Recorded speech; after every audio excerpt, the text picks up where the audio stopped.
আসলে এগুলা ব্যাপারে পরে কথা বলবো, যেহেতু আজকে নির্বাচনের দিন সবকিছু সুন্দর করে আপনারা ধারণ করেন, সবাই সবার প্যানেল নিয়ে জয়ের জন্য। আমি তো মাত্র আসছি, আমি এখন একটু জয়েন করি, এটা নিয়ে একটু পরে আলোচনা করতেছি। যেহেতু আজকে নির্বাচনের দিন, নির্বাচন শুরু হয়ে গেছে, তো আমার মনে হয় যে সবকিছু সুন্দর করে আপনারা ধারণ করেন, দেশ জাতির কাছে তুলে ধরেন আজকে আমাদের সুস্থ সুন্দর নির্বাচনটা। আজকে আপনাদের কাছে এটাই আশা করব যে পুরান যা হয়েছে সব কিছু ভুলে আমরা একটা সুন্দর সুস্থভাবে একটা নির্বাচন উপহার দেই। আপনারা একটু পাশে থাকেন, আজকে দ্বিধাদ্বন্দ্বের সব কথা ভুলে যাই। এফডিসির ভিতরে এবং এফডিসির বাইরে খুব সুন্দর স্বাভাবিক পরিবেশ দেখছি, খুব ভালো লাগছে। আমি তো ভেবেছিলাম যে হয়তো মানে বাইরে দিয়ে রাস্তা দিয়ে এফডিসি ঢুকতে অনেক পেরেশানির হয়রান হতে হবে, তবে তা হতে হয়নি, কারণ পর্যাপ্ত প্রশাসন আছে, খুব সুন্দর পরিবেশ বাহিরে এবং ভেতরে।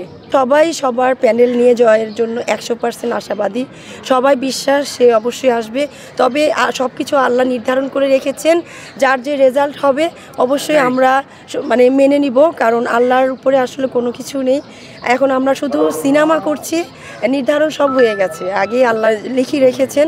আপনারা সবাই দোয়া করবেন যারা আমরা পাশ করব তারা যেন সুন্দরভাবে পরবর্তী 2টা বছর কাজ করতে পারি, আর যারা আমরা জয়ী হব না তারাও আশাবাদী থাকবো, তারাও কাজ করব। শিল্পীদের কল্যাণে কাজ করতে কোনো চেয়ার লাগে না। আসলে কালকে আমাদের ঈদ পুনর্মিলনী অনুষ্ঠান ছিল, তো এরপরে আমার সাথে কারো তেমন কোনো যোগাযোগ হয়নি। আমরা সব শিল্পীদের সাথে আনন্দ উৎসব পালন করেছি, তো এই ব্যাপারে আমরা পরবর্তীতে আপনারা জানতে পারবেন। না না না, আমাদের সব সুন্দর হচ্ছে, দুই প্যানেলে আমাদের সবার সাথে একটা আন্তরিক সম্পর্ক।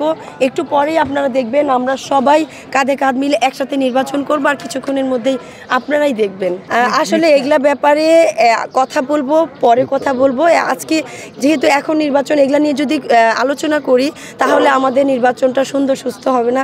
আপনারা একটু আমাদের পাশে থাকেন, একটু পাশে থাকেন, একটা সুন্দর সুস্থভাবে একটা ভোট দিতে দেন, করতে দেন, কারণ একটু পরে আমরা যারা জয়ী হব তারা কিন্তু আমরা সবাই ভাই বোন। তো এমন কিছু করবেন না যে আমাদের মধ্যে একটা দ্বন্দ্ব সৃষ্টি হয়, আপনারা একটু আমাদেরকে সাপোর্ট করেন। আচ্ছা, যা হয়েছে কালকে পর্যন্তই সীমাবদ্ধ, কালকে পর্যন্ত। আমরা একটু আগে দেখেছেন আমার সাথে রুবেল ভাইয়া, নানা সবার সাথে আমরা কোলাকুলি করেছি, আমাদের একটা খুব সুন্দর সম্পর্ক। এবং কি একটু পরেই আমাদের ভোট শেষ করেই কিন্তু আমরা সবাই আবার এক হয়ে যাব, তখন যারা আমাদেরকে নিয়ে কথা বলবে তারাই কিন্তু তৃতীয় পার্সন হয়ে যাবে।